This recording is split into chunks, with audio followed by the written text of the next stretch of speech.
नमस्कार साथियों, एक बार फिर से स्वागत है आपके अपने YouTube चैनल पर राज के एजुकेशन। हमारी हिंदी की शिक्षण विधियां चल रही थी प्यारे दोस्तों। उन्हीं में है लेखन कौशल। इसका मतलब लिखना कौशल चौथा एंड लास्ट एंड फाइनल कौशल है दोस्तों। ये हम हमने पिछली वीडियो में सुनना कौशल, बोलना कौशल, पढ़ना कौशल अच्छी तरह से बताया गया है। उन्हें जाकर हमारे चैनल पर देख लें। अब पढ़ते हैं लेखन कौशल। प्यारे साथियों, अपने विचारों व भावों को लिखित रूप में व्यक्त करना लिखना कौशल है। लिखना कौशल या लेखन कौशल बच्चे द्वारा तैयार नोट्स, चित्र, विषय, बिंदुओं पर इत्यादियों से विकसित होता है। इसका मतलब क्या हुआ दोस्तों? इसका मतलब यह हुआ, जो हम नोट्स बनाते हैं या चित्र बनाते हैं, विषय वस्तु में जो भी होती है वह नोट्स, बिंदुओं को इत्यादियों को विकसित करने के लिए लेखन कौशल का प्रयोग किया जाता है। इसमें प्यारे साथियों, लेखन कौशल के प्रकार कितने हैं देखते हैं। पहला है सुलेख। सुलेख आप सभी जानते हैं कि सुलेख क्या लिखा है? लिखना, सुनकर लेख। सुलेख माने सु माने लिखना, सुनकर लेख लेखन का प्रथम आवश्यक गुण है। इसका मतलब यह, जो बच्चा सुनकर लिखता है वह प्रथम आवश्यक गुण कहलाता है, सुनकर लिखा हुआ ज्ञान। अक्षरों की सुडलता, स्वच्छता, उचित अंतराल, शिरोरेखाएं आदि। प्यारे साथियों, अगला है अनुलेख। श्याम पट्ट या पुस्तक में देखकर। अनुलेख का मैंने पहले भी वीडियो में बताया है। अनुलेख होता है नकल, याद रखें। श्यामपट्ट एक हमारी नकल करने की प्रक्रिया है। जो हम देखते हैं वही नकल के कहलाई जाती है। पुस्तक में देखकर ये भी नकल है, ये अनुकरण है। अनुकरण वाचन पढ़ा है ना आपने, वह वही है अनुलेख। ये सबसे उपयुक्त विधि है, उपयुक्त माना जाता है अनुलेख। उद्देश्य क्या है? शुद्ध वर्तनी सहित लेखन का अभ्यास कराना।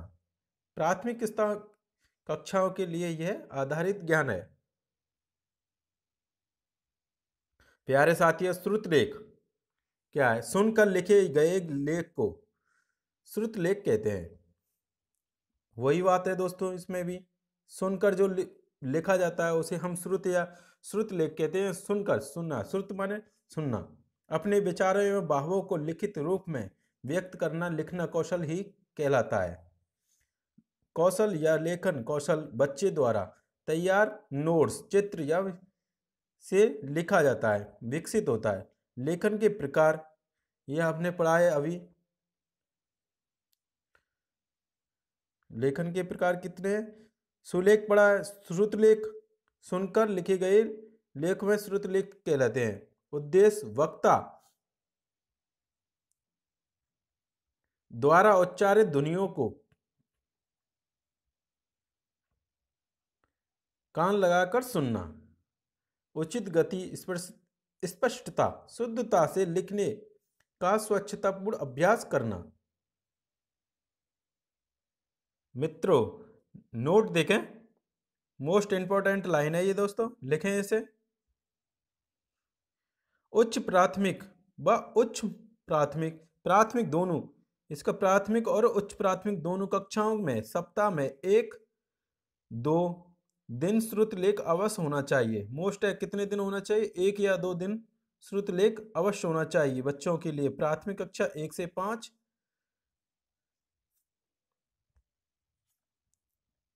लेखन कौशल की विधियां। प्राथमिक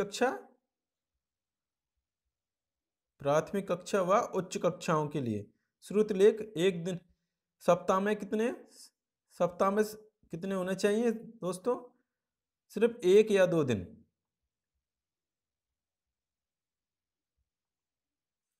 लेखन कौशल की विधियां कौन कौन सी है दोस्तों? पहली विधि है खंड से लेखन विधि। ये सरल से कठिन की ओर चलती है। खंड माने खंड।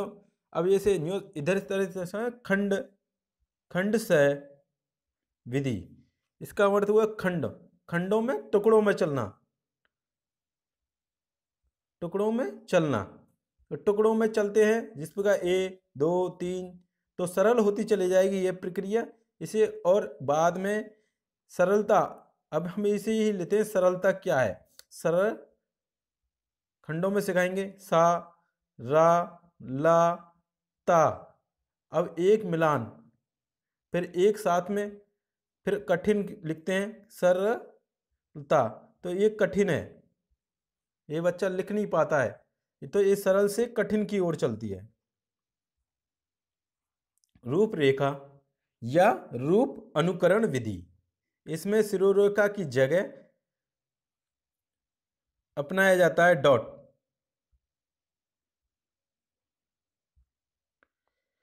तथा खड़ी रेखा के स्थान पर एरो अपनाया जाता है। प्यारे साथियों, अगली है तीसरी अनुलेखन विधि। इसमें वही है अनुलेखन, नकल कर कर, अनु माने नकल कर कर, अनुलेखन विधि पहले ऊपर पढ़ा चुके हैं हम। चौथी है तुलना विधि, विभिन्न भाषाओं के ऐसे वर्णों की तालिका बनाना जो एक दूसरे से मिलते हैं। इसका मतलब यह दोस्तों प्यारे साथियों देखें, भाषाओं की एक दूसरे की तुलना करके वर्णमाला की एक दूसरे से मिलान करते हैं। इसमें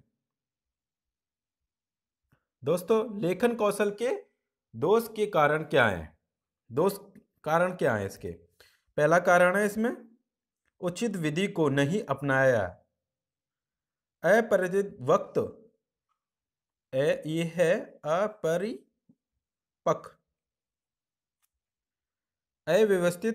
अव्यवस्था लेखन, उचित लेखन सामग्री का अभाव, उचित मार्गदर्शन का अभाव, अच्छे शिक्षकों का अभाव नहीं होता है, इसमें कमी हो जाती है, मार्गदर्शन भी नहीं मिल पाते बच्चों के लिए। स्वलेख के लिए प्रोत्साहित ना होना, स्वलेख के लिए प्रोत्साहित बच्चा बहुत ही कम होता है। लिपि में अनविज्ञता, लिपि अनविज्ञता मतलब गलतियां, क्षेत्रीय भिन्नता, क्षेत्र की अलग अलग भिन्नता भी मोस्ट इंपॉर्टेंट है। ये क्षेत्रीय भिन्नता किस में आती है, क्षेत्रीय भिन्नता इसलिए क्यों, अगर हम जयपुर के हैं और ढूंढाड़ी भाषा है हमारी, तो अगर हम ढूंढाड़ी में जैसलमेर में आएंगे तो क्षेत्रीय भाषा का बहुत इफेक्ट पड़ता है दोस्तों इसमें। दोस्तों अगला है निराकरण या उपाय क्या है इसके, देखते हैं। निराकरण कह लो या उपाय कह लो, एक ही बात है दोस्तों इनके। पहला है इसमें उचित अवस्था में लेखन, 5+ आयु वर्ग की कितनी है इसे याद रखें, 5+ वर्ग की आयु में होते हैं ये।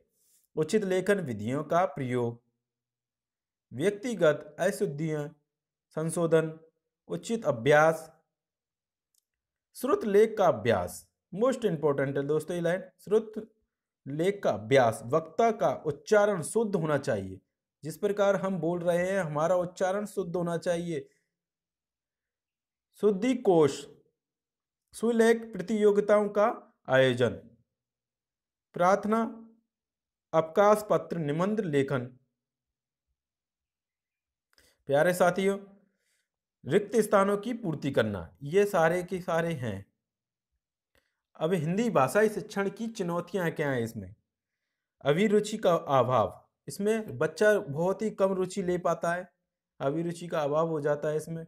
स्तरीय पाठ्य पुस्तकों की समस्या है, इसमें चुनौतियां भरी हैं।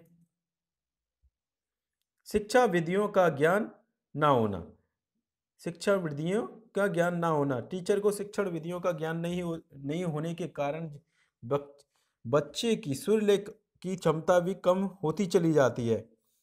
अगला है पाठ्यक्रम संबंधी समस्या, मोस्ट इंपॉर्टेंट है दोस्तों ये पाठ्यक्रम संबंधी समस्या। इसमें ही आती है, किसमें आती है दोस्तों, लिखना कौशल में, हिंदी में मान्यता भी कमी।